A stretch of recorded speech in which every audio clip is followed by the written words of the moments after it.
அடர் பனிப்பொழிவு நிலவிக் கொண்டிருந்த அந்த நள்ளிரவு வேளையில் உலகமே உறக்கத்தில் ஆழ்ந்திருந்தது. திசை எங்கும் நிசப்தம் சூழ்ந்திருக்க அருள்மொழியின் அறையில் மட்டும் விளக்கு எரிந்து கொண்டிருந்தது. தொலைதூர அரபு நாட்டில் தன் குடும்பத்தின் எதிர்காலத்திற்காக தன் தூக்கத்தை தியாகம் செய்துவிட்டு அன்றைய தினத்தின் கணக்கு வழக்குகளை சரிபார்த்து கொண்டிருந்தான் அவன். திடீரென அவனது அருகில் இருந்த கைபேசி பேரொளியுடன் அலறியது. அந்த நள்ளிரவு அமைதியை கிழித்து கொண்டு எழுந்த அந்த ஒளி அவனது நெஞ்சில் ஏதோ ஒரு புதிய இனம் புரியாத நடுக்கத்தை ஏற்படுத்தியது. பதற்றத்துடன் கைபேசியை கையில் எடுத்தான். திரையில் அவனது இல்லத்தரசியான தமிழரசியின் எண் மின்னிக் கொண்டிருந்தது. தமிழரசி இந்த நேரத்தில் அழைக்கிறாளே, ஒருவேளை ஊரில் ஏதேனும் அவசரமோ, அப்பாவிற்கு உடல்நிலை ஏதும் சரியில்லையோ என்று அவனது மனம் குதிரையாய் ஓடியது. ஏதோ ஒரு ஆபத்து காத்து கொண்டிருக்கிறது என்ற உள்ளுணர்வோடு அவன் அழைப்பை ஏற்றான். அவன் தமிழரசி என்று வாய் திறந்து பேசுவதற்குள் கைபேசியின் மறுமுனையிலிருந்து வந்த அந்த சத்தம் அவனது நரம்புகளை அப்படியே உறைய வைத்தது. அது அவனது மனைவியின் மென்மையான குரல் அல்ல, மாறாக மரணத்தின் விளிம்பிலிருந்து ஒரு மனிதன் எழுப்பும் நடுக்கம் நிறைந்த பேரொளி. மறுபடி வந்துவிடு மகனே. அருள்மொழி, உடனே புறப்பட்டு வா, இல்லை என்றால் இந்த வஞ்சக பெண் என்னை இந்த கடும் குளிரிலேயே சாகடித்து விடுவாள். கைபேசியின் ஒலிபெருக்கியிலிருந்து வெளிவந்த அந்த தொனி நடுக்கத்துடன் அளவிட முடியாத வலியுடனும் கலந்திருந்தது. எத்தனையோ துயரங்களை எதிர்கொண்ட போதும் இமயமலை போல் மன உறுதியோடு நிமிர்ந்து நின்ற அவனது தந்தை நெடுஞ்செழியனின் குரல் அது. ஆனால் இன்று அவர் ஒரு பச்சிளம் குழந்தையைப் போல திக்கி திணறி அழுது புலம்பிக் கொண்டிருந்தார். அவரது குரலில் தெரிந்த அச்சம் அருள்மொழியின் ஆன்மாவை உலுக்கியது. அருள்மொழியின் காலடியில் இருந்த பூமி சட்டென்று நழுவுவது போல் இருந்தது. அவனது கைகள் நடுங்கின. அப்பா, என்ன சொல்கிறீர்கள்? யார் உங்களை துன்புறுத்துவது? என் அன்பு மனைவி தமிழரசியா? அங்கே என்ன நடக்கிறது அப்பா என்று கேட்க அவனது நாவு துடித்தது. ஆனால் அவனது கேள்விக்கு மறுமுனையிலிருந்து எந்த பதிலும் வரவில்லை. ஒரு விக்கல் சத்தம் மட்டுமே எஞ்சி கேட்டது. அடுத்த கணமே தட்டென்று தொடர்பு துண்டிக்கப்பட்டது. கைபேசியின் திரை இருண்டது. ஆனால் தந்தையின் அந்த இறுதி வார்த்தைகள் அருள்மொழியின் காதுகளுக்குள் உருகிய ஈயத்தை போல இறங்கி அவனது நெஞ்சை சுட்டரித்தன. வெளியே பனிப்பொழிவு தீவிரமாக இருந்தது. ஆனால் அவனது வசிப்பிடத்திற்குள் வஞ்சகத்தி பற்றி கொண்டது. அவனால் ஒரு இடத்தில் நிம்மதியாக அமர முடியவில்லை. நெஞ்சில் எழுந்த பதற்றத்தோடு உடனே மறுபடியும் அதே எண்ணிற்கு தொடர்பு கொண்டான். மறுமுனையில் ஒளி எழுந்து கொண்டே இருந்தது. ஆனால் நீண்ட நேரமாகியும் எவரும் அதை ஏற்பதாக இல்லை. பெயர் தெரியாத ஒரு பெரும் பயம் அவனது இதயத்தை இறுக்கி அழுத்தத் தொடங்கியது. நான் தேவதையாக நினைத்து போற்றிய என் மனைவி தமிழரசி நான் இல்லாத வேளையில் என் தந்தைக்கு இந்த துரோகத்தையா செய்கிறாள்? இவள் என்னை குளிரிலேயே சாகடித்து விடுவாள் என்ற தந்தையின் அலறல் அவனது மூளையில் சுத்தியலால் அடிப்பது போல் எதிரொலித்து கொண்டே இருந்தது. அமைதியின் வடிவமாக இருந்த அவனது இல்லத்தில் இப்போது எப்படிப்பட்ட புயல் வீசிக்கொண்டிருக்கிறது என்பதை அறிய அவனது மனம் துடித்தது. நெஞ்சை கிழிக்கும் தந்தையின் அந்த நள்ளிரவு அலறல் ஒரு புறம் அருள்மொழியின் அறிவை மழுங்கடித்து கொண்டிருந்தாலும் அவனது நினைவலைகள் அப்படியே பின்னோக்கி அவனது கடந்த கால வாழ்க்கை பக்கங்களை நோக்கி ஓடின. தற்போதைய அவனது நிலைக்கு பின்னால் அவனது தந்தை செய்த இமயமலை போன்ற தியாகங்களின் வரலாறு ஒளிந்திருந்தது. அருள்மொழி பிறக்கும் போதே அவனுக்கு இந்த உலகத்தின் ஒளியை காட்டிவிட்டு அவனது அன்னை இயற்கை எய்திவிட்டார். தாயின் முகம் என்னவென்றே அறியாத பச்சிளம் பிள்ளையாக, தாயில்லா பிள்ளையாக வளர்ந்த அவனது சிறுவயது பருவம் முழுக்க அவனது பாட்டியின் கனிவான அரவணைப்பிலேயே கழிந்தது. தாயின் மார்பில் கிடைக்க வேண்டிய கதகதப்பை அவனது பாட்டிதான் தன் முதிர்ந்த கரங்களால் அவனுக்கு அள்ளி தந்தாள். அவனது தந்தை நெடுஞ்செழியன் மகனின் எதிர்காலத்திற்காக தன் உடலை வருத்தி பகல் முழுவதும் கூலி வேலைக்காக வெளியே சென்று வியர்வை சிந்துவார். கடுமையான வெயிலிலும் மழையிலும் களிமண்ணோடும் கல்லோடும் போராடி பொருள் ஈட்டுவார். தந்தை வேலைக்கு சென்றுவிடும் வேளையில் பாட்டிதான் அருள்மொழியை ஒரு கண் இமை போல பார்த்து கொள்வாள். அவனுக்கு உணவூட்டுவது முதல் அவனது சிறு சிறு தேவைகளை கவனிப்பது வரை அனைத்தும் அவளே. ஆனால் ஒவ்வொரு நாள் இரவும் தந்தை நெடுஞ்செழியன் பகல் முழுவதும் உழைத்த களைப்புடன் வியர்வையும் தூசியும் படிந்த உடலோடு வீடு திரும்புவார். வந்ததும் நேராக அருள்மொழியின் அருகில் வந்து படுத்துக் கொள்வார். மகனின் மழலை முகத்தை பார்க்கும் போதுதான் அவரது பகல் நேர களைப்பு அனைத்தும் பறந்தோடும். அப்படி அவர் படுக்கும் போது திண்ணையில் அமர்ந்திருக்கும் பாட்டி அவரிடம் அடிக்கடி ஒரு வார்த்தையை கூறுவாள். அது ஒரு தாயின் கவலையாக அவரிடத்தில் வெளிப்படும். செழியன், நீ இன்னும் இளைஞன்தான், உனக்கு இன்னும் வாழ்நாட்கள் நிறைய இருக்கின்றன. என் பேச்சை கேள். நீ ஏன் இன்னொரு திருமணம் செய்து கொள்ளக்கூடாது? ஒரு மறுமணம் உனது வாழ்க்கைக்கு துணையாக இருக்கும். எனக்கு வயதாகிவிட்டது. கண் பார்வையும் மங்க தொடங்கிவிட்டது. இனிமேலும் இந்த வீட்டையும் ஓடித் திரியும் இந்த குழந்தையையும் கவனிக்கும் சக்தி என் மூப்படைந்த உடலில் இல்லை. நாளை நானே திடீரென்று மறைந்து போனால் இந்த மாசற்ற பச்சிளம் பிள்ளையின் கதி என்ன ஆகும்? அவனுக்கு ஒரு தாய் வேண்டாமா என்பாள். பாட்டியின் இந்த அறிவுரைக்கு நெடுஞ்செழியன் எப்போதும் ஒரே பதிலையே கூறுவார். அவர் மறுப்பு தெரிவிக்கும் போதெல்லாம் அவரது குரலில் ஒருவிதமான இனம் புரியாத அச்சமும் நடுக்கமும் குடியேறியிருக்கும். இல்லை தாயே, என்னால் இன்னொரு திருமணத்தை பற்றி என் கனவிலும் நினைக்க கூட முடியாது. ஒருவேளை மறுத்தாய் இந்த வீட்டிற்குள் நுழைந்தால் என் மகனை அவள் எப்படி நடத்துவாளோ? இந்த உலகத்தில் மறு தாயால் கொடுமைப்படும் எத்தனையோ அனாதை பிள்ளைகளின் கதைகளை கேட்டிருக்கிறேன். என் உடலின் குருதியாய் என் இதயத்தின் துண்டாயிருக்கும் என் மகனை இன்னொருவரின் கருணையிலும் இரக்கத்திலும் விட்டுவிட எனக்கு மனமில்லை. என் மகனின் நிம்மதியான எதிர்காலத்திற்காக என் இளமையையும் எனது தனிப்பட்ட ஆசைகளையும் உலக சுகங்களையும் தியாகம் செய்ய நான் எப்பொழுதும் தயாராக இருக்கிறேன். எனக்கு என் மகனை தவிர வேறு எந்த உலகமும் இல்லை என்பார். அவரது அந்த முடிவு இமயமலை போல் அசைக்க முடியாததாக உறுதியாக இருந்தது. மகனுக்காக தன் ஒட்டுமொத்த இளமை பருவத்தையும் அந்தரங்க ஆசைகளையும் பலியிட அந்த தந்தை துணிந்து நின்றார். ஆனால் விதி அவரிடத்தில் இரக்கம் காட்டவில்லை. அருள்மொழிக்கு 8 வயதாக இருக்கும்போது அவனுக்கு கேடயமாக இருந்த அவனது பாட்டியும் முதுமையின் காரணமாக இறந்து போனாள். அதுவரை அவனுக்கு இருந்த ஒரு சிறு துணையும் அற்று போனது. இப்போது அந்த சிறிய ஓட்டு வீட்டில் அந்த பரந்த உலகத்தில் எந்த ஒரு ஆதரவும் இன்றி தந்தையும் மகனும் மட்டுமே எஞ்சினர். ஒரு தாயின் பொறுப்பையும் சேர்த்து சுமக்க வேண்டிய பெரும் சுமை இப்போது அந்த தந்தையின் தோள்களில் வந்து விழுந்தது. பாட்டியின் மறைவிற்கு பிறகு நெடுஞ்செழியனின் வாழ்க்கை இன்னும் பன்மடங்கு கடினமானது. அதுவரை வீட்டை பார்த்து கொள்ள ஒரு முதியவள் இருந்தாள் என்ற எண்ணமும் அற்று போனது. 8 வயதான சிறுவன் அருள்மொழியை பாதுகாத்து வளர்த்து ஆளாக்கும் முழு பொறுப்பையும் அவர் தன் ஒற்றை தோள்களில் சுமந்து கொண்டார். ஒரு தாயாகவும் தந்தையாகவும் அவர் மாற வேண்டிய கட்டாயம் உருவானது. ஒவ்வொரு நாளும் விடுவதற்கு முன்பே அதிகாலையிலேயே நெடுஞ்செழியன் எழுந்து விடுவார். துடைப்பத்தை எடுத்து வீட்டை பெருக்குவது முதல் அடுப்பு மூட்டி மகனுக்கு காலை உணவு சமைப்பது வரை அனைத்தையும் அவரே செய்வார். தூங்கிக் கொண்டிருக்கும் அருள்மொழியை மெல்ல எழுப்பி அவனை குளிப்பாட்டி பள்ளி சீருடையை அணிவித்து தலைவாரி ஆயத்தப்படுத்துவார். அவன் சலிப்படையாமல் இருக்க அவனுக்கு பிடித்த கதைகளை கூறிக்கொண்டே உணவு ஊட்டுவார். அவனை பள்ளியில் கொண்டு போய் விட்ட பின்புதான் அவர் நேராக தான் வேலை செய்யும் தொழிற்சாலைக்கு மூச்சிறைக்க ஓடுவார். தொழிற்சாலையில் வேலை அத்தனை எளிதானதாக இருக்காது. இரும்பு பொருட்களையும் கனமான எடைகளையும் தூக்க வேண்டும். மதிய வேளையில் கடுமையான உழைப்பிற்கு பின் மற்ற தொழிலாளர்களுக்கு கிடைக்கும் அந்த சிறு ஓய்வு நேரத்தில் அவர் ஒரு கணம் கூட ஓய்வெடுக்க மாட்டார். பிறரை போல அமர்ந்து உணவு உண்ணவும் மாட்டார். தன் வயிற்று பசியை பற்றி அவர் சிந்திக்கவே மாட்டார். மதிய உணவு இடைவேளைக்கான மணி அடித்ததும் தன் உணவை தூக்குவாளியிலேயே அப்படியே வைத்துவிட்டு தொழிற்சாலையிலிருந்து தன் பழைய மிதிவண்டியை மிதித்து கொண்டு மகனின் பள்ளிக்கு மின்னல் வேகத்தில் ஓடி வருவார். உச்சக்கட்ட வெயிலிலும் தன் மகனை வெயில் சுட்டுவிடக் கூடாது, அவன் தனியாக காத்து நிற்க கூடாது என்ற எண்ணம் மட்டுமே அவரிடம் இருக்கும். வழி நெடுகிலும் மகனுக்காக ஏதேனும் ஒரு சிற்றுண்டி, பருப்பு வடை, பழங்கள் அல்லது மாவு பண்டங்களை வாங்கி வருவார். பள்ளியின் வாயிலை அடைந்ததும் அருண்மொழியை மிதிவண்டியில் ஏற்றிக்கொண்டு வந்து வீட்டு வாசலில் விடுவார். அவனை வீட்டுக்குள் அனுப்பிவிட்டு வாசலில் நின்றபடியே எப்போதும் ஒரு அன்பு கட்டளையிடுவார். மகனே அருள்மொழி, கதவை உள்ளே சென்று நன்றாக தாளிட்டுக்கொள். வெளியெங்கும் செல்லாமல் உள்ளேயே இரு. முன்பின் தெரியாத புதியவர் எவர் வந்து அழைத்தாலும் கதவை திறக்காதே. உனக்காக திண்ணையில் பலகாரங்களை வைத்திருக்கிறேன், அதை சாப்பிடு. நான் மாலை வேலை முடிந்ததும் மிக விரைவில் வீடு வந்து விடுவேன். பயப்படாதே மகனே என்பார். அவர் உள்ளே சென்று கதவை பூட்டும் சத்தம் கேட்கும் வரை வாசலில் நின்றுவிட்டு மீண்டும் மிதிவண்டியை மிதித்து தொழிற்சாலைக்கு ஓடுவார். மதிய உணவை துறந்து வெறும் தண்ணீரை மட்டும் குடித்துவிட்டு மீண்டும் மாலையும் உழைப்பார். மாலை அவர் வீடு திரும்பும் வரை வேலை செய்யும் இடத்திலும் மகனின் சிந்தனை மட்டுமே அவரிடம் இருக்கும். அவன் பத்திரமாக இருக்கிறானா, கதவை திறந்து வெளியே சென்று விட்டானா என்ற அச்சத்தில் கடிகார முட்களை பார்த்து கொண்டே இருப்பார்.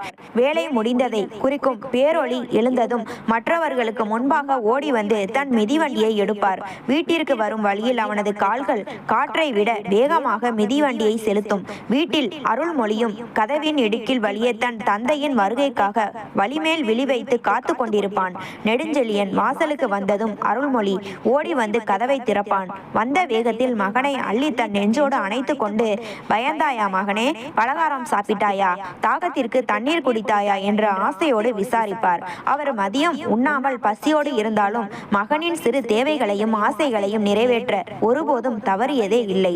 தந்தையின் இந்த தொடர் தியாகங்களையும் வியர்வை சிந்தும் உடலையும் தன் மீதிருக்கும் எல்லையற்ற அன்பையும் கண்டு அருள்மொழி தன் வயதிற்கு மீறிய முதிர்ச்சியை பெற்றான். அவன் மற்ற பிள்ளைகளைப் போல பிடிவாதம் பிடிக்கவில்லை, விளையாட்டு பொருட்கள் கேட்டு அடம் பிடிக்கவில்லை. ஏனெனில் தன் தந்தை தனக்காக தன் இரத்தத்தையே வியர்வையாக சிந்துகிறார் என்பதை அவனது பிஞ்சு நெஞ்சம் ஆழமாக உணர்ந்திருந்தது. என் தந்தை எனக்காக தன் வாழ்க்கையையே தியாகம் செய்கிறார். நான் நன்றாக படித்து பெரியவனான பின்பு என் தந்தைக்கு இந்த உலகத்தின் அனைத்து மகிழ்ச்சியையும் வசதிகளையும் தருவேன். அவரை ஒரு மகாராஜாவை போல வாழ வைப்பேன் என்று அன்றே தன் மனதில் பெரிய சபதத்தை ஏற்றான் அருள்மொழி. காலச்சக்கரம் வேகமாக உருண்டோடியது. ஆண்டுகள் பல கடந்த நிலையிலும் தந்தையின் அன்பும் தியாகமும் மாறவே இல்லை. அருள்மொழி நன்றாக படித்து தன் கல்லூரியிலேயே முதல் மாணவனாக தேர்ச்சி பெற்று முதுகலை தமிழ் இலக்கியம் வரை படித்து முடித்தான். தன் மகன் படித்து ஒரு பெரிய அரசு அதிகாரியாக சமூகத்தில் உயர்ந்த அந்தஸ்தில் அமர வேண்டும் என்பதே நெடுஞ்செழியனின் வாழ்நாள் கனவாக இருந்தது. அதற்காக அவர் இன்னும் தன் உழைப்பை நிறுத்தாமல் தொடர்ந்து உழைத்து கொண்டே இருந்தார். ஆனால் அருள்மொழியின் பார்வை வேறு கோணத்தில் இருந்தது. தந்தையின் முகத்தில் விழுந்த ஆழமான சுருக்கங்களையும் நரம்புகள் புடைத்து தளர்ந்து போன பலவீனமான கைகளையும் பார்க்கும் போதெல்லாம் அவனது இதயம் சுக்குநூறாக உடைந்தது. எனக்காகவே தன் வாழ்க்கையை தொலைத்த இந்த தந்தையை இந்த வயதிலும் வேலைக்கு அனுப்பி நான் படிக்க வேண்டுமா? இந்த கைக்கூலி வேலைக்கு இனியும் ஒரு முற்றுப்புள்ளி வைக்க வேண்டாமா என்று அவனது உள்மனம் குடைந்தது. அதற்கு மேலும் அவரை வேலைக்கு அனுப்ப அவனுக்கு அணுவளவும் மனமில்லை. ஒரு நாள் இரவு வழக்கம் போல எளிமையான உணவை உண்டு முடித்த பின் நெடுஞ்செழியன் திண்ணையில் அமர்ந்து கவலையின்றி புகைத்து கொண்டிருந்தார். அருள்மொழி தன் நெஞ்சில் எழுந்த பெரும் துணிச்சலை வரவழைத்து கொண்டு அவரிடம் மெதுவாக சென்று அமர்ந்தான். அவனது நெஞ்சுக்குள் எதிர்காலத்தை பற்றிய ஒரு பெரும் புயல் வீசிக்கொண்டிருந்தாலும் குரலில் எல்லையற்ற பணிவையும் கனிவையும் வரவழைத்து கொண்டு பேசத் தொடங்கினான். அப்பா, உங்களிடம் மிகவும் முக்கியமான ஒரு விஷயம் பேச வேண்டும். நெடுஞ்செழியன் தன் புகைக்குழாயை சற்று தள்ளி வைத்துவிட்டு மகனை காதலோடு நோக்கி, சொல் மகனே, என்ன விஷயம்? உனது மேற்படிப்பிற்கு அடுத்த கல்வியாண்டு சேர்க்கைக்கு ஏதேனும் பணம் வேண்டுமா? சொல், நான் யாரிடமாவது கேட்டு ஏற்பாடு செய்கிறேன் என்றார். அருள்மொழி அவரது சுருக்கம் விழுந்த கைகளை தன் இரு கரங்களால் பற்றி கொண்டான். இல்லை அப்பா, நான் இனிமேலும் படிக்க விரும்பவில்லை. நீங்கள் இப்போது முழுமையாக ஓய்வெடுக்க வேண்டும். எனக்காக நீங்கள் போதுமான அளவு உழைத்து விட்டீர்கள். உங்கள் ஆயுள் முழுவதையும் எனக்காகவே அர்ப்பணித்து விட்டீர்கள். இனி உங்கள் துயரங்களை துடைத்து உங்களை ஒரு மகாராஜாவை போல பார்த்து கொள்ள வேண்டியது என் கடமை. நான் பொருள் ஈட்டுவதற்காக கடல் கடந்து அந்நிய தேசமான அரபு நாட்டிற்கு செல்லவிருக்கிறேன். நம் தெருவில் இருக்கும் சர்மா மாமாவின் மகன் கூட அங்கிருந்துதான் நிறைய பணம் அனுப்புகிறான். நானும் அங்கு சென்று மிக கடினமாக உழைத்து நிறைய சம்பாதித்து உங்களுக்கு இந்த உலகத்தின் எல்லா வசதிகளையும் ஒரு பெரிய வீட்டையும் கட்டி தருவேன் என்றான். நெடுஞ்செழியன் திடுக்கிட்டு தன் இடத்திலிருந்து எழுந்தார். அவரது முகத்தில் அளவிட முடியாத அச்சமும் கோபமும் ஒரு சேர கலந்திருந்தது. இல்லை அருள்மொழி, முற்றிலும் இல்லை மகனே. உன்னை என் கண் பார்வையை விட்டு தூர தேசத்திற்கு அனுப்ப எனக்கு சம்மதமில்லை. எனக்கு எந்த மாடி வீடும் வேண்டாம், கோடிக்கணக்கான ஆஸ்தியும் வேண்டாம். எனக்கு என் கண் முன்னால் என் மகன் ஆரோக்கியமாக வாழ வேண்டும். அது மட்டுமே போதும். அந்நிய தேசத்தில் உனக்கு என்று யார் இருக்கிறார்கள்? அங்கே தனியாக எப்படி வாழ்வாய்? பசி என்று வந்தால் யார் உனக்கு உணவிடுவார்? நான் உன்னை அனுப்ப மாட்டேன் என்று கைகளை காட்டி மறுத்தார். ஆனால் அருள்மொழி தன் முடிவில் பிடிவாதமாக இருந்தான். அப்பா, தயவு செய்து பிடிவாதம் பிடிக்காதீர்கள். நாம் இங்கே இருந்தால் நான் எவ்வளவுதான் உழைத்தாலும் நம் வாழ்நாளில் ஒரு சொந்த வீட்டை கூட கட்ட முடியாது. உங்களின் முதுமை காலத்தை நாம் எப்படி பாதுகாப்பது? நோய் நொடிகள் வந்தால் நாம் யாரிடம் போய் கையேந்துவது? உங்களிடம் இருக்கும் அந்த சிறு சேமிப்பு பணத்தை எனக்கு கொடுங்கள். நான் வான்வழி பயணத்திற்கான செலவுகளை செய்து கொள்கிறேன். நான் உங்களுக்கு சத்தியம் செய்கிறேன் அப்பா, இன்னும் சில ஆண்டுகளிலேயே நம் வறுமை நிலையை மாற்றி நம் தலையெழுத்தையே மாற்றிவிட்டு உங்களிடம் திரும்புவேன் என்று கெஞ்சினான். அடுத்த பல நாட்களுக்கு அந்த சிறிய வீட்டில் இதே விவாதம்தான் நடந்து கொண்டிருந்தது. நெடுஞ்செழியன் தன் ஒரே மகனை தன் கண்களை விட்டு மறைந்து வாழும் அந்த தூர தேசத்திற்கு அனுப்ப அணுவளவும் தயாராக இல்லை. ஆனால் அருள்மொழி தன் பிடிவாதத்தை நிரூபிக்க உணவருந்துவதையே நிறுத்தினான். மகனின் பிடிவாதத்திற்கும் அவனது பிரகாசமான எதிர்கால கனவிற்கும் முன்பாக அந்த தந்தை தன் பாச போராட்டத்தில் தோற்று போனார். அவன் புறப்படும் அந்த புனிதமான நாளில் நெடுஞ்செழியனின் நிலைமையை பார்ப்பதற்கே நெஞ்சை உருக்குவதாக இருந்தது. அவர் தன் வாழ்நாள் முழுவதிலும் சிறுக சிறுக சேமித்து வைத்திருந்த ஒட்டுமொத்த உழைப்பின் ஊதியத்தையும் அருள்மொழியின் கைகளில் ஒப்படைத்தார். அது அவனது எதிர்கால திருமணத்திற்காகவும் அவனது பிற்கால வாழ்விற்காகவும் அவர் தன் வயிற்றை கட்டி சேர்த்த பணமாகும். நெடுஞ்செழியன் விம்மி அழுது கொண்டே அருள்மொழியை தன் நெஞ்சோடு இறுக்கமாக அணைத்து கொண்டார். அருள்மொழி, என்னை தவிக்க விட்டு செல்கிறாய். ஆனால் அங்கு சென்றதும் இந்த ஏழை தந்தையை மறந்து விடாதே மகனே. நீதான் என் ஒட்டுமொத்த உலகமும் என் மூச்சும். நாள்தோறும் எனக்கு தொலைபேசி வழியாக தொடர்பு கொண்டு பேசு. உன்னுடைய உடம்பை மிகவும் பத்திரமாக பார்த்துக்கொள் என்று கண்ணீர் மல்க கூறினார்.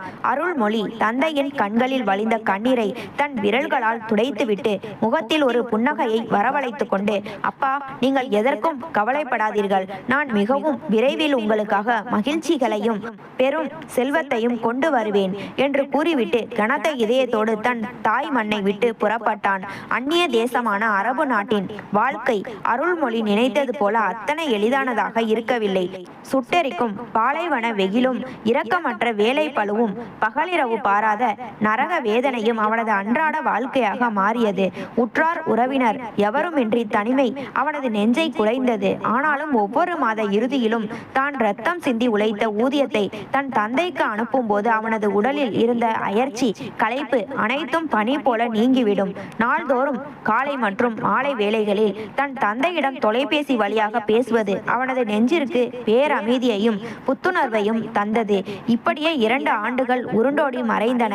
2 ஆண்டுகளுக்கு பிறகு அருள்மொழி தன் தாய் மண்ணிற்கு திரும்பிய போது அவனது கிராமமே வியக்கும் வகையில் பல மாற்றங்கள் நிகழ்ந்திருந்தன.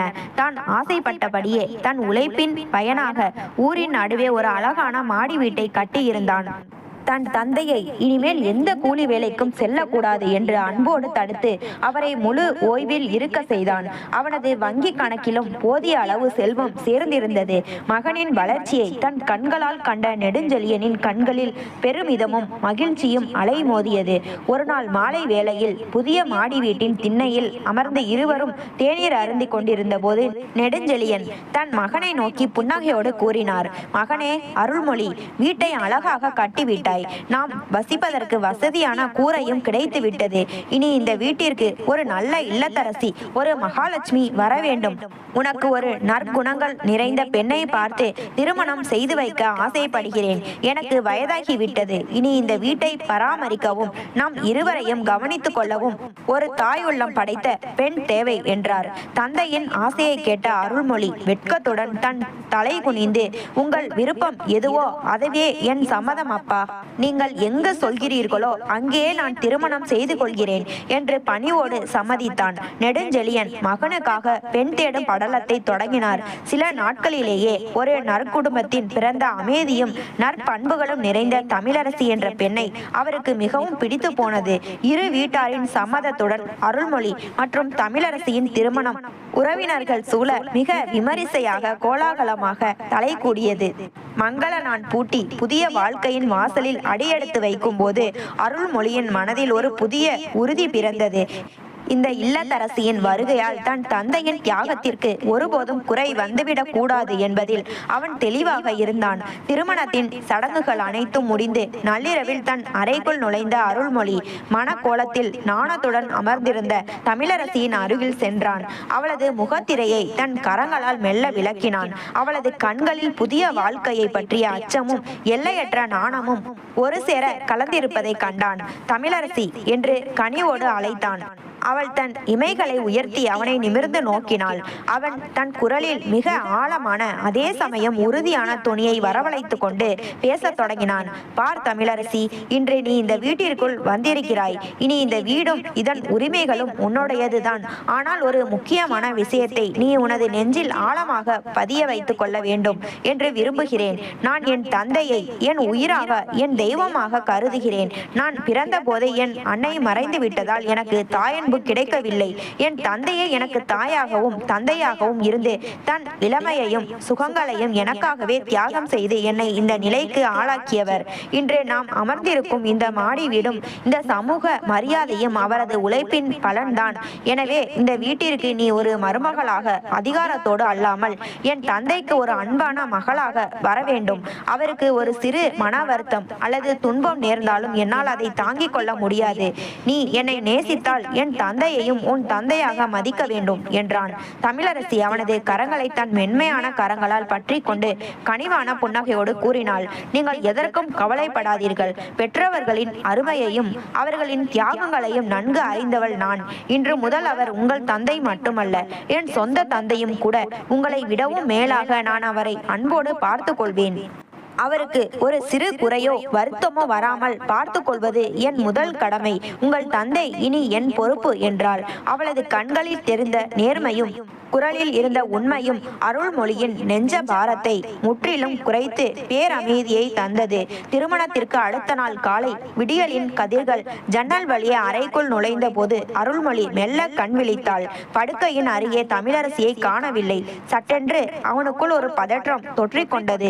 புதிய இடம், யாரிடமும் எதுவும் சொல்லாமல் எங்கே சென்றிருப்பாள் என்ற கவலையுடன் அவசரமாக அறையை விட்டு வெளியே வந்தான்.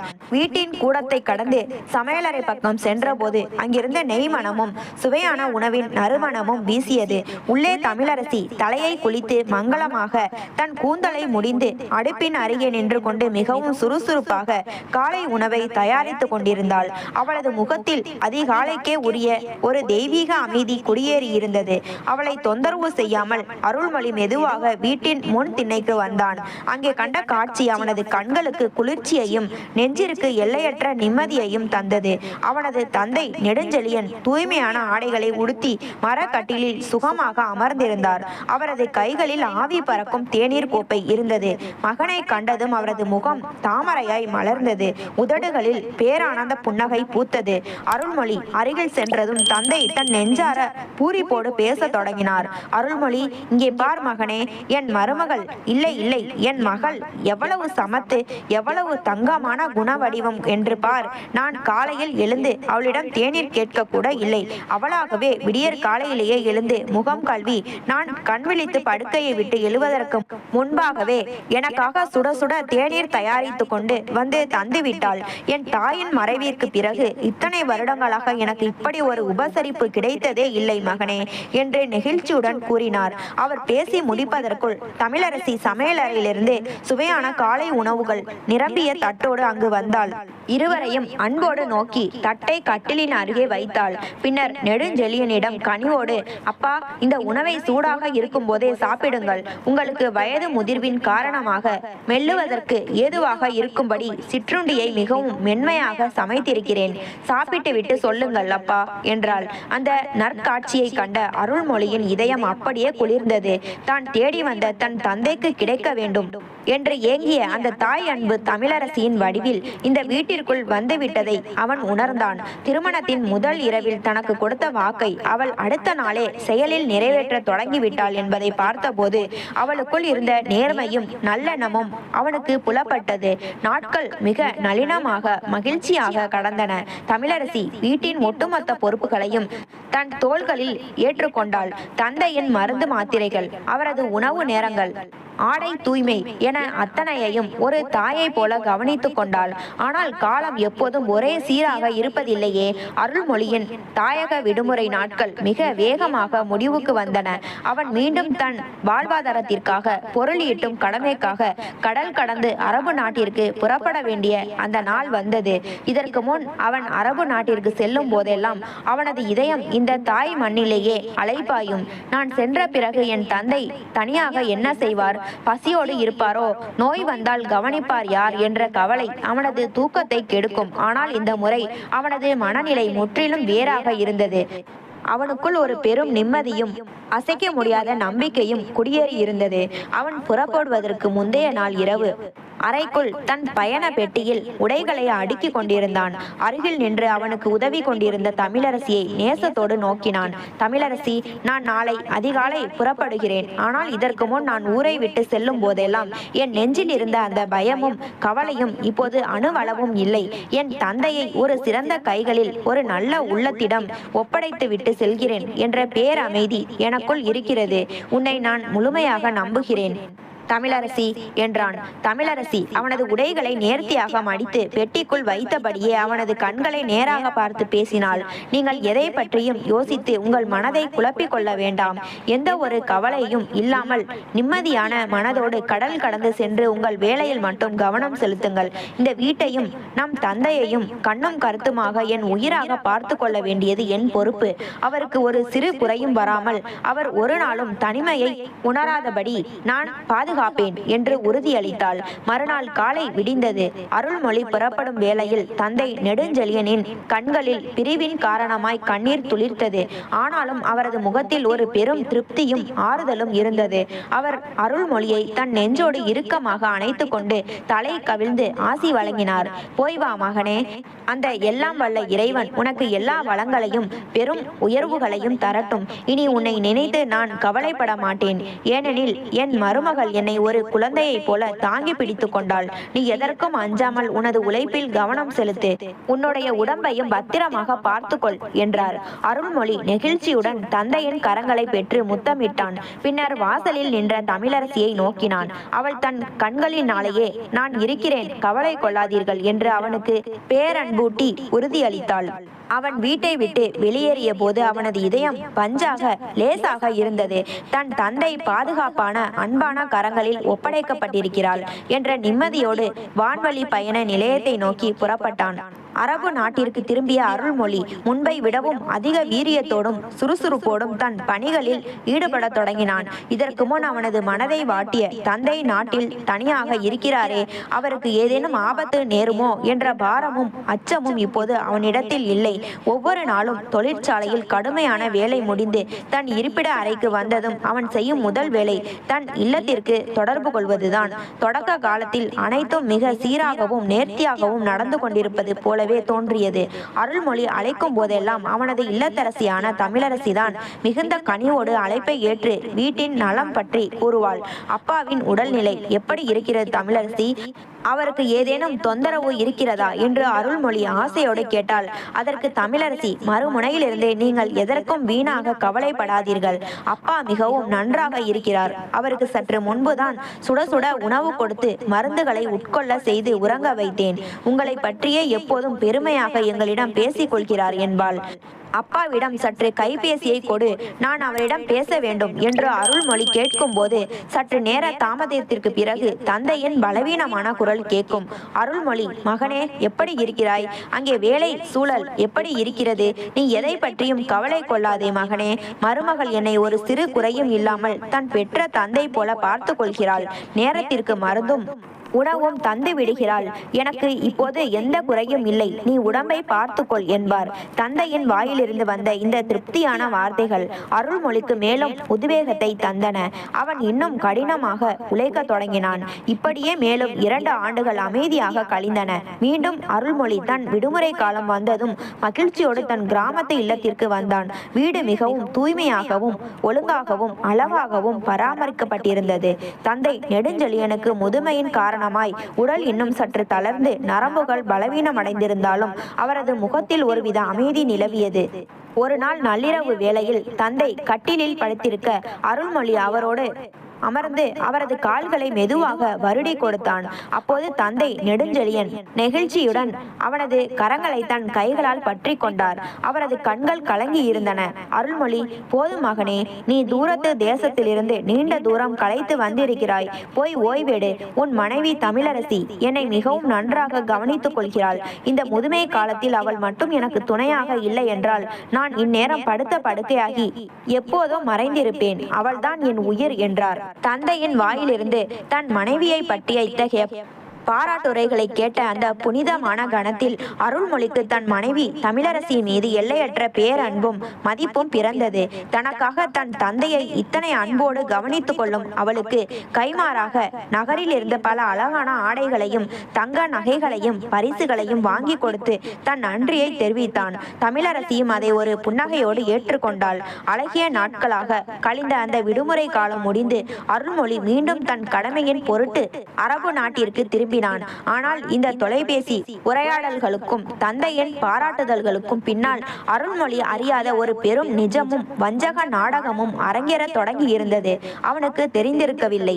அருள்மொழி இரண்டாவது முறை அரபு நாட்டிற்கு சென்று சில மாதங்களே ஆகியிருந்த நிலையில் அவனது இல்லத்தில் இருந்து வரும் செய்திகள் அத்தனை சுமூகமானதாக இல்லை. தந்தை நெடுஞ்செழியனின் உடல்நிலை மிகவும் வேகமாக சரிவடைய தொடங்கியது. முதுமையின் உக்கிரம் ஒரு புறம் இருக்க திடீரென ஏற்படும் கடுமையான நெஞ்சு வலியும் எழுந்து நடக்க முடியாத அளவிற்கான மூட்டு வலியும் அவரை படுக்கையில் வீழ்த்தின. நெடுஞ்செழியனின் நலிவடைந்த நிலையை தொலைபேசி வாயிலாக அறிந்த அருள்மொழி பதற்றமடைந்தான். அவன் வழக்கமாக அனுப்பும் தொகையை விடவும் தன் தந்தையின் மருத்துவ செலவுகளுக்காக மாதந்தோறும் மிக அதிக பணத்தை உடனுக்குடன் அனுப்பி வைத்தான். தமிழரசியிடம் பேசும் போதெல்லாம் அவனது குரலில் தந்தையை பற்றிய கவலையே மேலோங்கி இருந்தது. பணத்தை பற்றி நீ எல்லளவும் கவலைப்படாதே தமிழரசி. நம்மிடம் போதிய பொருள் இருக்கிறது. நம் கிராமத்து மருத்துவமனையோடு நிறுத்தி கொள்ளாமல் உடனே நகரத்தின் சிறந்த மருத்துவரிடம் அப்பாவை காட்டு. என்னென்ன சோதனைகள் செய்ய வேண்டுமோ, எத்தகைய உயர்தர சிகிச்சைகள் அளிக்க வேண்டுமோ அனைத்தையும் செய். அவருக்கு எவ்வித குறையும் வரக்கூடாது என்று கனிவோடு கூறினான். மறுமுனையில் தமிழரசியும் மிகவும் பொறுப்பானவள் போல பேசினாள். நீங்கள் வீணாக பதற்றமடைய வேண்டாம். நான் அப்பாவை நகரத்தின் புகழ்பெற்ற மருத்துவரிடம் கூட்டி சென்று காட்டிவிட்டேன். உடலை முழுமையாக சோதனை செய்த மருத்துவர் சில புதிய மருந்துகளை தந்து இது முதுமையின் காரணமாக ஏற்படும் சாதாரண பலவீனம் மட்டுமே என்று கூறினார். நான் அவருக்கு பத்திய உணவுகளோடு உடலுக்கு தெம்பு தரும் பழங்களையும் பல சாறுகளையும் முறைப்படி கொடுத்து பார்த்து கொள்கிறேன் என்று கூறி அவனுக்கு ஆறுதல் அளித்தாள். மருத்துவ கட்டணம், தந்தைக்கு தேவையான புதிய படுக்கை வசதிகள், சக்கர நாற்காலி என கேட்கப்பட்ட பணத்தை எல்லாம் அருள்மொழி மறுபேச்சின்றி உடனுக்குடன் அனுப்பி வைத்தான். தன் தந்தை நல்ல முறையில் பராமரிக்கப்படுகிறார் என்ற திருப்தி அவனுக்கு இருந்தது. ஆனால் அந்த நிம்மதி நீடிக்கவில்லை. அதன் பிறகுதான் அவனது இல்லத்தில் அந்த விசித்திரமான மர்மம் மெல்ல தலை தூக்க தொடங்கியது. முன்பெல்லாம் அருள்மொழி அரபு நாட்டிலிருந்து எப்போது அழைத்தாலும் தமிழரசி உடனடியாக தந்தையிடம் கைபேசியை ஒப்படைப்பாள். அருள்மொழி தன் தந்தையிடம் சில நிமிடங்களாவது ஆசையோடு பேசுவான். ஆனால் சமீப நாட்களாக அவனால் தன் தந்தையிடம் பேசவே முடியவில்லை. அவன் அழைக்கும் போதெல்லாம் ஏதேனும் ஒரு காரணம் முட்டுக்கட்டையாக நின்றது. ஒரு நாள் மாலை வேளையில் தன் வேலைகளை முடித்துவிட்டு அருள்மொழி வீட்டிற்கு தொடர்பு கொண்டான். கைபேசி நீண்ட நேரமாக ஒலித்து கொண்டே இருந்தது. பல முறை அழைத்த பிறகு தமிழரசி மிகவும் தாமதமாகவே அழைப்பை ஏற்றாள். அவளது குரலில் ஏதோ ஒரு புதிய பதற்றமும் தடுமாற்றமும் இழைந்தோடுவதை அருள்மொழியின் கூர்மையான அறிவு சட்டென்று கண்டு கொண்டது. ஏன் இவ்வளவு தாமதம் தமிழரசி? நான் பல முறை அழைத்து கொண்டிருக்கிறேன். அப்பா எங்கே? அவிடம் சற்று கைபேசியை கொடு, நான் பேச வேண்டும் என்றான் அருள்மொழி ஆர்வத்துடன். மறுமுனையில் சற்று தயங்கிய தமிழரசி, அவர் இப்போதுதான் சற்று முன்பாக தூங்கினார். மருத்துவர் கொடுத்த புதிய மருந்து வீரியமிக்கது. அதை சாப்பிட்ட அடுத்த நொடியே அவர் ஆழ்ந்த உறக்கத்திற்கு சென்று விடுகிறார். இந்த நேரத்தில் அவரை எழுப்பினால் அவரது உடல்நிலை இன்னும் மோசமாகிவிடும். இப்போது அவரை எழுப்ப வேண்டாம் என்றால் மழுப்பலாக. அவள் சொன்ன காரணம் உண்மையாக தோன்றினாலும் அருள்மொழியின் மனதில் ஒரு மெல்லிய சந்தேகம் எழுந்தது. சரி, அவர் உறக்கம் கலைந்து எழுந்ததும் என்னை உடனே அழைக்க சொல் என்று கூறிவிட்டு அழைப்பை துண்டித்தான் அருள்மொழி. ஆனால் அன்று இரவு முழுவதும் அவனது இல்லத்திலிருந்து எந்த ஒரு அழைப்பும் வரவில்லை. மர்மத்தின் முடிச்சுகள் அவனது வீட்டில் இறுகத் தொடங்கின. அருள்மொழியின் நெஞ்சில் கவலை இன்னும் அதிகரித்தது. இரவெல்லாம் தூக்கமின்றி தவித்தவன் காலை வேளையிலேயே மீண்டும் தன் வீட்டிற்கு தொடர்பு கொண்டான். தமிழரசி அழைப்பை ஏற்ற அடுத்த கணமே அவனது குரலில் அவசரமும் அதிகாரமும் கலந்திருந்தது.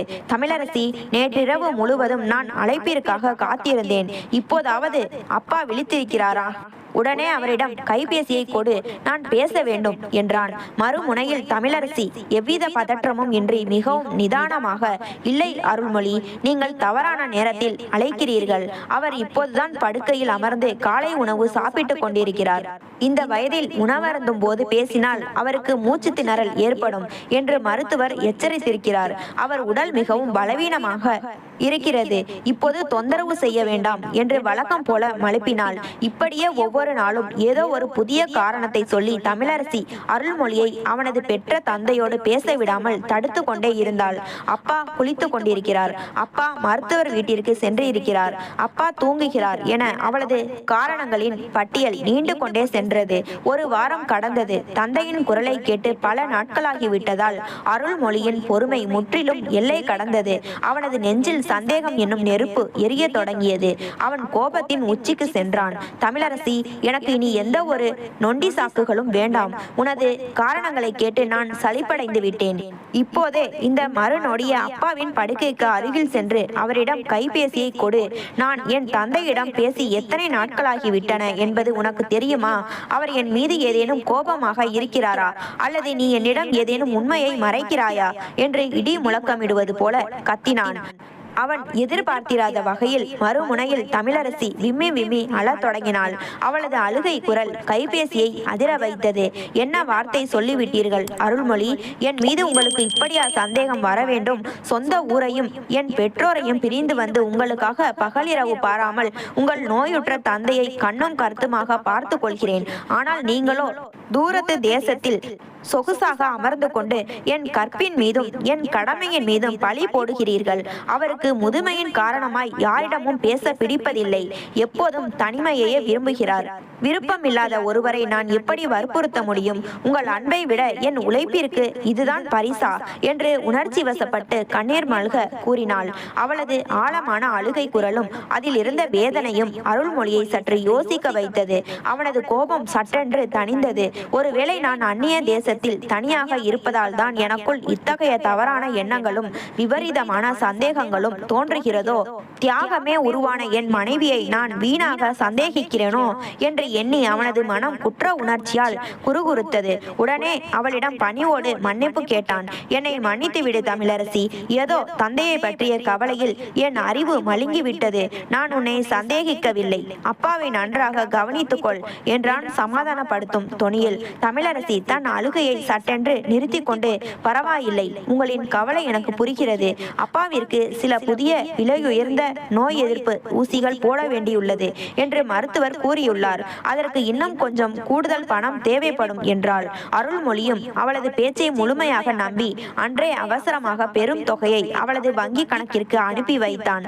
தன் மனைவியின் மீதான சந்தேகம் தீர்ந்து விட்டது போல் தோன்றினாலும் அவனது ஆழ் மனதின் ஏதோ ஒரு மூலையில், இல்லை, ஏதோ ஒரு பெரும் துரோகம் எனக்கு பின்னால் நிகழப்போகிறது என்று ஒரு எச்சரிக்கை மணி ஓயாமல் அடித்து கொண்டே இருந்தது. அன்றைய நள்ளிரவு பொழுதில் காலமே உறைந்து போனது போன்ற ஒரு நிசப்தம் சூழ்ந்திருந்தது. அரபு நாட்டின் அந்த சிறிய அறையில் அருள்மொழி ஆழ்ந்த உறக்கத்தில் இருந்தான். திடீரென அவனது தலைமாட்டில் இருந்த கைபேசி வழக்கத்திற்கு மாறாக திடுதிடுவென அதிர்ந்து பேரொளி எழுப்பியது. தூக்க கலக்கத்தில் அரைகுறை கண்களோடு திரையை பார்த்தவனுக்கு நெஞ்சு அப்படியே தூக்கி வாரி போட்டது. இமைகளில் இருந்த உறக்கம் நொடியில் பறந்தது. திரையில் மின்னியது அவனது இல்லத்தரசி தமிழரசியின் எண்தான். இந்த நள்ளிரவு 2 மணிக்கு ஏன் அழைக்கிறாள்? அப்பாவிற்கு ஏதேனும் உயிர் ஆபத்தா? நெஞ்சுவலி அதிகமாகிவிட்டதோ என்ற எல்லையற்ற பதற்றத்துடனும் அச்சத்துடனும் அவன் மறுநொடிய அழைப்பை ஏற்றான். தமிழரசி, என்ன ஆயிற்று? ஏன் இந்த நள்ளிரவில் அழைக்கிறாய்? அங்கே எல்லாம் நலம்தானே? அப்பாவிற்கு ஒன்றும் இல்லையே என்று பதறிக்கொண்டே கேட்டான். ஆனால் மறுமுனையிலிருந்து அருள்மொழி எதிர்பார்த்த தமிழரசியின் மென்மையான குரல் வரவில்லை. மாறாக ஒரு வயதான மனிதரின் கனத்த மூச்சு திணறல் கலந்த நரக வேதனையை அனுபவிக்கும் மரண ஓலத்தின் சத்தம் மட்டுமே கேட்டது. அந்த பெரும் மூச்சில் மரண பயம் அப்பட்டமாக தெரிந்தது. யார் அது? அங்கே என்ன நடக்கிறது? தமிழரசி, பேசு, ஏன் பேசாமல் இருக்கிறாய் என்று அருள்மொழி நடுக்கத்துடன் கத்தினான். அப்போது கைபேசியின் ஒலிபெருக்கி காதுகளை கிழித்து கொண்டு ஒரு பலவீனமான நடுக்கம் நிறைந்த குரல் அவனது காதுகளில் விழுந்தது. இருந்தது. அது எத்தனையோ துயரங்களை தாங்கி தன்னை வளர்த்த அவனது தந்தை நெடுஞ்செழியனின் குரல். ஆனால் அதில் எப்போதும் இருக்கும் கனிவோ கம்பீரமோ இல்லை. மாறாக உயிருக்கு பிச்சை கேட்கும் ஒரு அனாதையின் தவிப்பு மட்டுமே இருந்தது. மறுபடி வந்துவிடு மகனே, அருள்மொழி, உடனே புறப்பட்டு வா, இல்லை என்றால் இந்த மருமகள் என்னை இந்த கடும் குளிரிலேயே சாகடித்து விடுவாள். இவள் ஒரு பெண் அல்ல, அரக்கி. அவள்தான் என்னிடம் இருந்து எல்லாவற்றையும் வஞ்சகமாக பறித்து கொண்டாள்.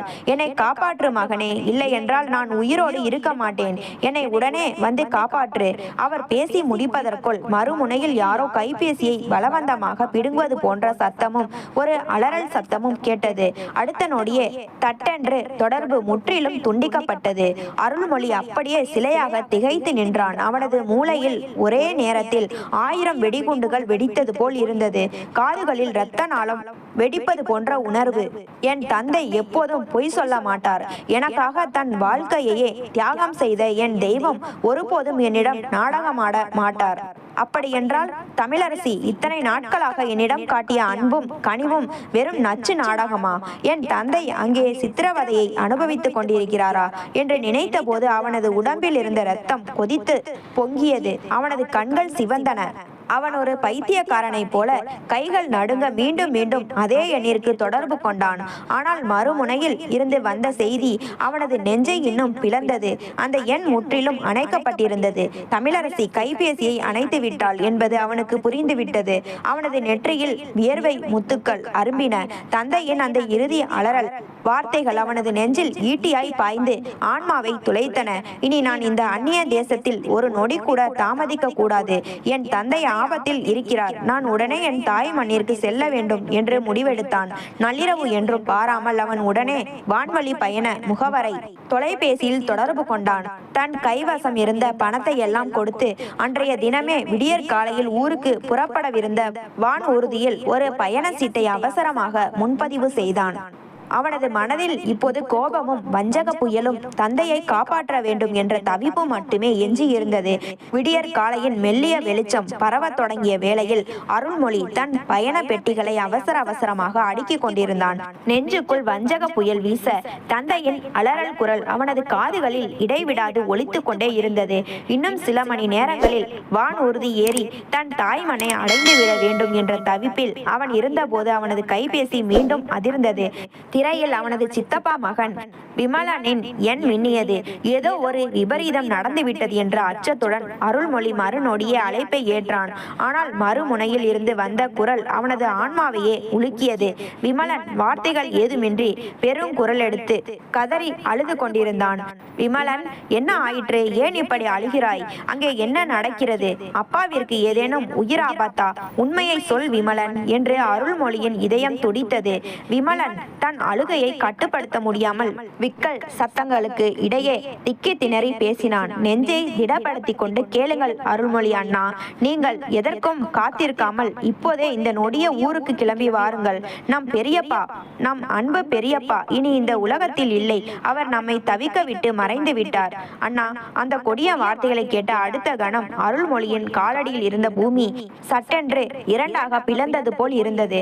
தலைக்கு மேல் இடி விழுந்தது போன்ற அதிர்ச்சியில் அவனது கைகளில் இருந்த கைபேசி நழுவி தரையில் விழுந்து சிதறியது. அவனது ஒட்டுமொத்த உலகமும் ஒரு நொடியில் இருண்டு அழிந்து போனது போன்ற உணர்வு அவனுக்குள் ஏற்பட்டது. தாயில்லா பிள்ளையாக தன்னை தன் தோள்களில் சுமந்து தன் பசியை பாராது தனக்கு உணவூட்டி தன் இளமையையும் சுகங்களையும் எனக்காகவே பலியிட்ட தந்தை இன்று பிணமாக கிடக்கிறார் என்ற உண்மையை அவனது மனதால் ஏற்றுக்கொள்ள முடியவில்லை. அப்பா என்று கூச்சலிட நினைத்த அவனது தொண்டை உறைந்து போனது. சில நிமிடங்களுக்கு முன்பு வரை உயிருக்கு பிச்சை கேட்ட தன் தந்தை இன்று எவராலோ ஏதோ ஒரு வஞ்சக சூழ்ச்சியால் படுகொலை செய்யப்பட்டிருக்கிறார் என்ற எண்ணம் அவனது அளவிட முடியாத துயரத்தை அப்படியே உக்கிரமாக கோபமாக மாற்றியது. உன்னை உயிரோடு விடமாட்டேன் தமிழரசி.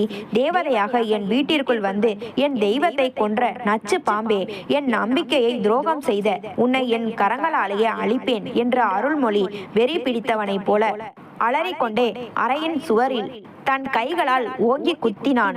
அவனது கைகளில் இருந்து குருதி வழிந்தது. அவனது கண்களில் இருந்து அன்று கண்ணீருக்கு பகரமாய் வஞ்சகத்தீயும் இரத்தமும் கசிவது போல் இருந்தது. துக்கத்தையும் கோபத்தையும் நெஞ்சிற்குள் அடக்கி கொண்டு தரையில் கிடந்த கைபேசியையும் தன் பயண பையையும் எடுத்துக்கொண்டு வான்வழி பயண நிலையத்தை நோக்கி புயலென கிளம்பினான். அவனது பயணம் இப்போது தந்தையை பார்ப்பதற்கல்ல, தன் தந்தையின் மரணத்திற்கு பழி தீர்ப்பதற்கே. வான்வழி பயணம் முடிந்து அருள்மொழி தன் கிராமத்து வீட்டின் தெருவிற்குள் நுழைந்த போது அவனது நெஞ்சு படபடவென அடித்து கொண்டது. தூரத்தில் இருந்தே அவனது இல்லத்தின் முன்னே கூடியிருந்த ஊர் மக்களின் கூட்டத்தை கண்ட அவனது மூச்சு அப்படியே முட்டியது. வாசலில் இலைகளற்ற சோக பந்தல் போடப்பட்டிருந்தது. வீட்டின் பெரிய கதவுகள் அகல திறந்திருந்தன. உள்ளே இருந்து பெண்களின் அழுகை குரல் அலை அலையாக வெளிவந்து காதுகளை கிழித்தது. அவன் நிலை குலைந்து தடுமாறும் காலடிகளோடு தன் வீட்டிற்குள் ஓடினான். எத்தனையோ கனிவுகளோடு தான் பார்த்து பார்த்து கட்டிய அந்த அழகான மாடி வீடு இன்று தன் தந்தையின் பிணவரையாக மாறியிருப்பதை அவனால் தாங்கிக் கொள்ள முடியவில்லை. திண்ணையில் இருந்த அந்த பழைய மரக்கட்டிலில் தலை முதல் கால் வரை தூய்மையான வெள்ளை துணியால் முழுமையாக மூடப்பட்டிருந்த அந்த உடல் அவனது அன்பு தந்தை நெடுஞ்செழியனுடையது. அருள்மொழி அந்த இடத்திலேயே கால்கள் பலம் இழந்து அப்படியே நின்றான். அவனது ஒட்டுமொத்த இல்லமும் மரண ஓலத்திலும் ஆற்றோனா துயரத்திலும் மூழ்கி இருந்தது. அவன் மெல்ல தன் தந்தையின் உடலை நோக்கி நகர்ந்த போது தந்தையின் தலைமாட்டிற்கு அருகில் அமர்ந்திருந்த தமிழரசியை அவனது கண்கள் கண்டன.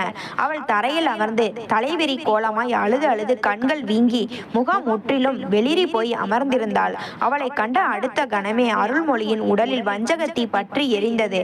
நள்ளிரவில் தன் தந்தை அலறிய அந்த மரண வாக்குமூலம் அவனது நினைவுக்கு வந்தது.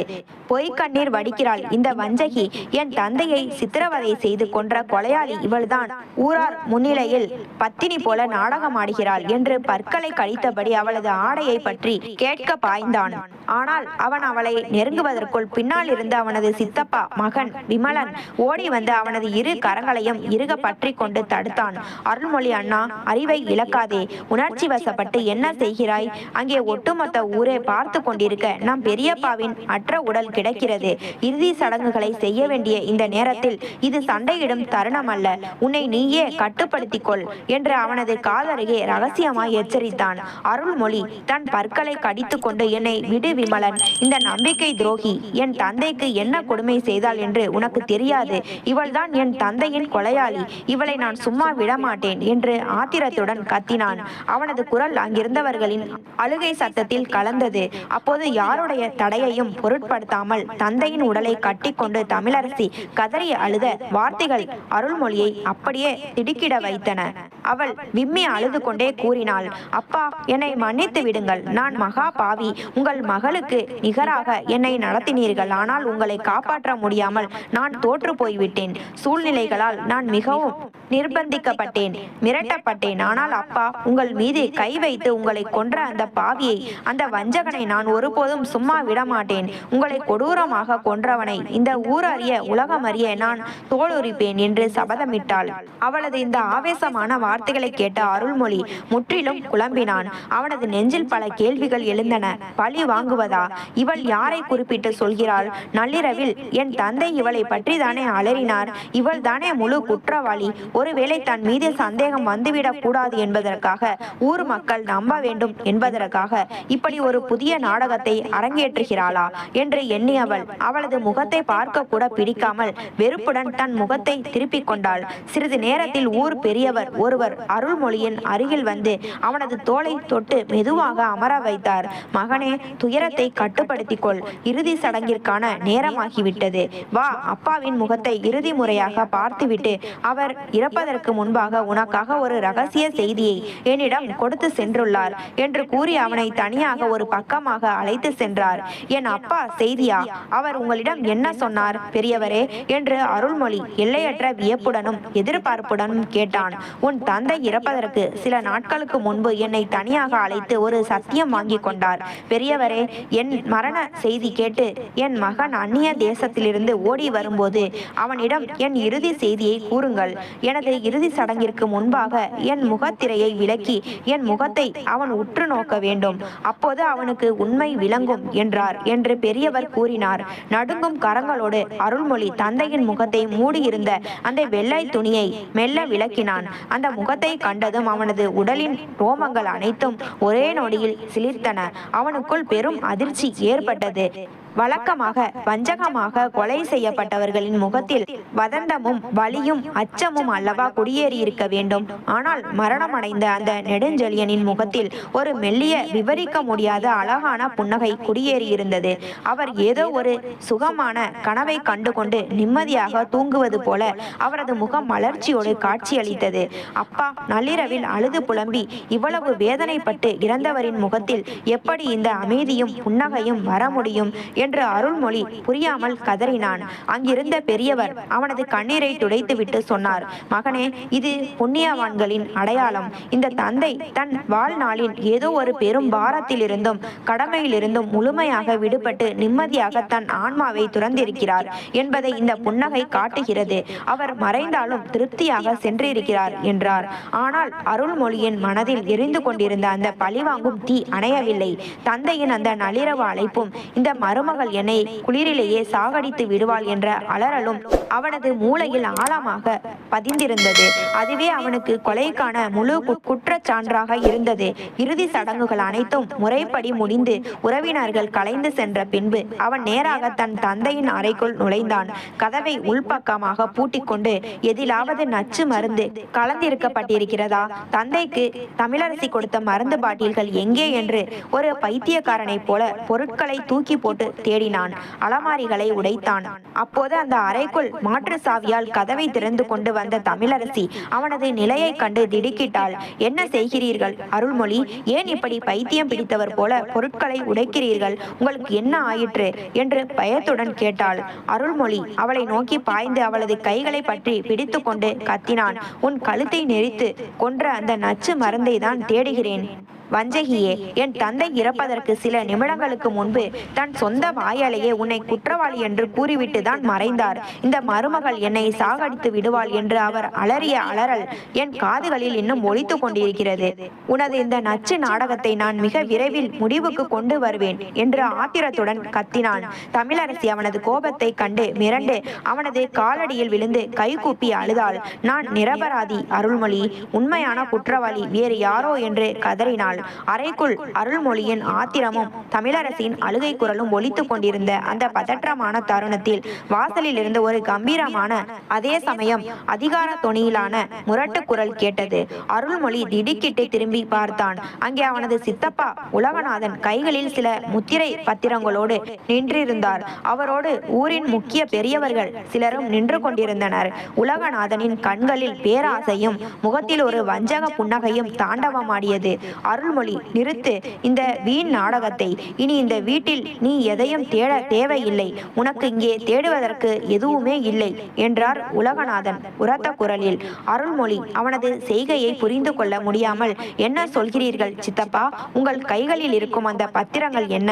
என் தந்தையின் மறைவு நாளில் நீங்கள் ஏன் இப்படி பேசுகிறீர்கள் என்றான் ஆச்சரியத்துடன். உலகநாதன் தன் கையில் இருந்த பத்திரங்களை அவனது முகத்திற்கு நேரே நீட்டி, நன்றாக பார், உன் தந்தை உயிரோடு இருக்கும் போதே இந்த மாடி வீடு, இந்த தோட்டம், நிலம் அனைத்தையும் என் பெயருக்கு முறைப்படி எழுதி கொடுத்து விட்டார். சட்டப்படி நான் தான் இந்த சொத்துக்களின் முழு உரிமையாளர். நீயும் உன் மனைவியும் இப்போதே இந்த நொடியை என் வீட்டை விட்டு வெளியேறுங்கள் என்றார் இரக்கமின்றி. அருள்மொழி பதற்றத்துடன் அந்த பத்திரங்களை வாங்கி பார்த்தான். அதில் அவனது தந்தையின் இடது கை பெருவிரல் ரேகை பதிக்கப்பட்டிருந்தது. அவனது கண்கள் இருண்டன. இது சாத்தியமே இல்லை. என் ரத்தத்தை வியர்வையாக்கி நான் உழைத்து வாங்கிய சொத்துக்களை என் அப்பா என் அனுமதியின்றி எப்படி உங்களுக்கு தருவார்? அவர் கண் பார்வை அற்றவரா? நீங்கள் அவரிடம் ஏமாற்றி பலவந்தமாக ரேகை வாங்கி இருக்கிறீர்கள் என்று உலகநாதனை அடிக்க பாய்ந்தான். அப்போது அதுவரை அழுது கொண்டிருந்த தமிழரசி ஒரு சீரும் சிங்கத்தை போல கர்ஜித்துக் கொண்டு இருவருக்கும் நடுவே வந்து நின்றாள். அவளது முகத்தில் இருந்த பயம் நீங்கி ஒரு புதிய ஆக்ரோஷம் குடியேறி இருந்தது. பொய் சொல்கிறீர்கள், முற்றிலும் பொய் சொல்கிறார் இந்த வஞ்சகர். என் மூத்த தந்தையின் உண்மையான கொலையாளி இந்த உலகநாதன் தான் என்று இடி முழக்கம் இட்டாள். அவளது வார்த்தைகளை கேட்டதும் அந்த வீடே ஒரு நிமிடம் மயான நிசப்தத்தில் ஆழ்ந்தது. கூடியிருந்த ஊர் பெரியவர்கள் அதிர்ச்சியில் வாயடைத்து போயினர். தமிழரசி உலகநாதனை நோக்கி தன் விரல் நீட்டி அருள்மொழியை பார்த்து பேசினாள்.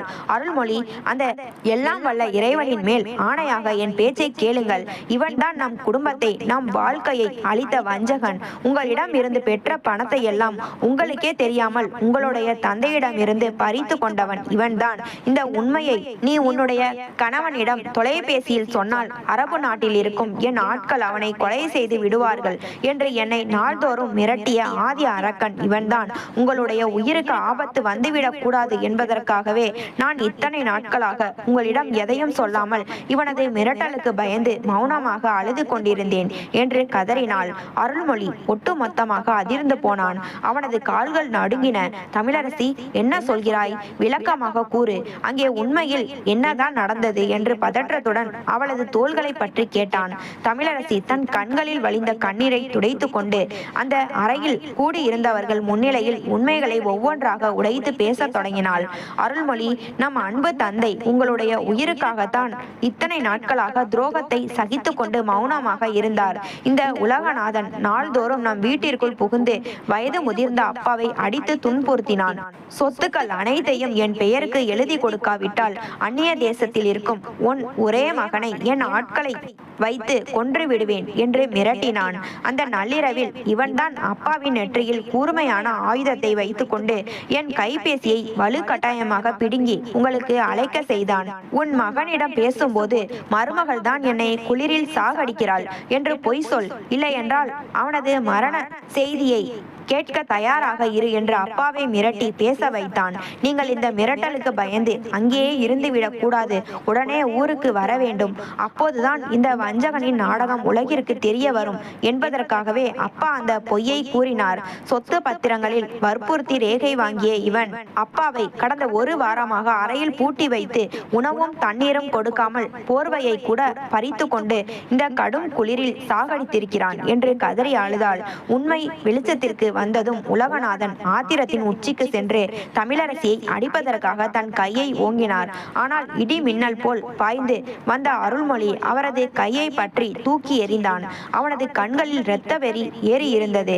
எனக்காக தன் வாழ்நாளையே தியாகம் செய்த என் தந்தையை பசியோடும் குளிரோடும் தவிக்க விட்டு கொன்ற கொடூரமான மிருகமானி என்று அலறிய அருள்மொழியின் கரங்கள் உலகநாதனின் கழுத்தை இறுக பற்றின. அப்போது வீட்டின் வாசலில் காவல்துறையின் எச்சரிக்கை வாகன ஒலி பேரிரைச்சலுடன் கேட்டது. தமிழரசி தன் கணவன் ஊருக்கு வருவதற்கு முன்பே உலகநாதனுக்கு தெரியாமல் காவல்துறைக்கு அனைத்து ஆதாரங்களையும் திரட்டி தகவல் கொடுத்திருந்தாள். காவல் ஆய்வாளர் தன் காவலர்களோடு வீட்டிற்குள் புகுந்து அருள்மொழியை விலக்கி உலகநாதனுக்கு விளங்கிட்டனர். காவல் ஆய்வாளர் உலகநாதனை நோக்கி, உலகநாதன், உன்னுடைய மிரட்டல் பேச்சுகள் அடங்கிய ஒளி பதிவுகளும் தமிழரசியின் அசைக்க முடியாத சாட்சியமும் உன்னை ஆயுள் முழுக்க சிறைக்கு அனுப்ப போதுமானது. மீதியை நீதிமன்றத்தில் பேசிக்கொள் என்று கூறி உலகநாதனை இழுத்து சென்றனர். வஞ்சகன் வீழ்ந்த பிறகு அந்த இல்லத்தில் ஒரு அமைதி சூழ்ந்தது. அருள்மொழி அப்படியே தரையில் அமர்ந்தான். அவனது நெஞ்சம் குற்ற உணர்ச்சியாலும் தவிப்பாலும் நிறைந்தது. அவன் மெல்ல எழுந்து தன் மனைவி தமிழரசியின் கரங்களை பற்றி கொண்டு அவளது காலடியில் விழுந்து ஓவென்று அழத் தொடங்கினான். என்னை மன்னித்து விடு தமிழரசி. நான் எவ்வளவு பெரிய பாவி. என் தந்தையை கண்ணிலும் கருத்தாக காத்த உன்னை ஒரு நச்சு பாம்பின் வார்த்தைகளை கேட்டு சந்தேகப்பட்டு விட்டேனே. கோபத்தால் என் அறிவு குருடாகிவிட்டது என்று கதறினான். தமிழரசி பதற்றத்துடன் அவனது கரங்களை பற்றி தூக்கி நிறுத்தினான். அப்படி சொல்லாதீர்கள். பெற்ற தந்தையின் மரண ஓலத்தை கேட்டு எந்த ஒரு மகனின் இரத்தமும் கொதிப்பது இயற்கைதான். உங்கள் உயிரை காக்கவே நானும் அப்பாவும் இத்தனை நாட்களாக மௌனமாக இருந்தோம். அப்பா தன் உயிரை கொடுத்து உங்களை காப்பாற்றி விட்டார் என்றாள் கனிவோடு. அருள்மொழி இப்போது சுவரில் இருந்த தந்தையின் புகைப்படத்தை பார்த்தான். அந்த முகத்தில் இருந்த புன்னகையின் ஆழமான அர்த்தம் இப்போது அவனுக்கு முழுமையாக புரிந்தது. நான் வந்ததும் இந்த உண்மையை கண்டறிந்து உன்னை காப்பாற்றுவேன், வஞ்சகனை வீழ்த்துவேன் என்ற நம்பிக்கையில்தான் அப்பா இறுதி புன்னகையோடு மறைந்திருக்கிறார் என்று உணர்ந்து அவன் நெகிழ்ந்தான். மறுநாள் காலை சூரியனின் முதல் கதிர்கள் அந்த வீட்டின் முற்றத்தில் விடியலின் ஒளியாக விழுந்தன. அருள்மொழி தன் தந்தையின் நினைவாக தன் கிராமத்தில் ஆதரவற்ற முதியோர்களை பாதுகாப்பதற்கும் அவர்களுக்கு உணவும் உறைவிடமும் வழங்குவதற்கும் நெடுஞ்செழியன் அறக்கட்டளை என்ற தொண்டு அமைப்பை தொடங்கினான். தமிழரசின் கரம் கோர்த்து தந்தையின் தியாகத்தை போற்றும் நல் வாழ்வை நோக்கி அவன் அடியெடுத்து வைத்தான். உறவுகள் ஒருபோதும் அவசரமான சந்தேகத்தின் அடிப்படையில் நிலைப்பதில்லை. கண் முன்னால் பார்க்கும் அல்லது காதால் கேட்கும் உண்மைகளுக்கு பின்னாலும் ஒரு மறைமுகமான நிஜம் ஒளிந்திருக்கக்கூடும். சந்தேகத்தீயால் உறவுகளை சுட்டெரிக்கும் முன்பு அன்போடும் நிதானத்தோடும் உண்மையை ஆராய்வதே உன்னதமான மனித பண்பாகும்.